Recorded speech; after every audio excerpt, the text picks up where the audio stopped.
Timeouts are not something I'm a big fan of. They don't tend to be very effective, and here's why. Timeouts are supposed to be a moment when you stop their behavior and you ask them to reflect on what's happening. What 2 or 3 or 4 or 5-year-old sits and reflects on their own behavior in timeout? None that I know. They actually reflect on how mean you are for putting them there. So it really is perceived as a punishment to them, even if you intend for it to be kind of a time of quiet. Additionally, I'd rather my child do something more active or proactive and get practice doing things the right way. So instead of saying, you have a timeout because you were too rough with petting the dog, I might say instead, come over and let's pet the dog gently together and show them and give them practice doing things the right way.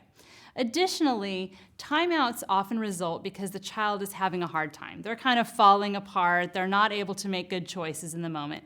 And usually these are times when kids most need connection from us. So just like when they were little infants and they were needing us to comfort them and kind of regulate their nervous systems and calm them down.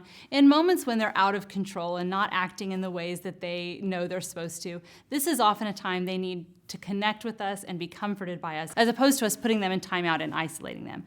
When I ask myself the question, what is the lesson I want my child to learn when I'm disciplining them? Discipline is all about teaching. So when I ask, what is the lesson I want them to learn, and what's the most effective way to teach it? Timeout never seems to be the answer to that question for me. I just think there are much more effective ways to discipline our children that allow us to connect with them and give them practice doing things the right way.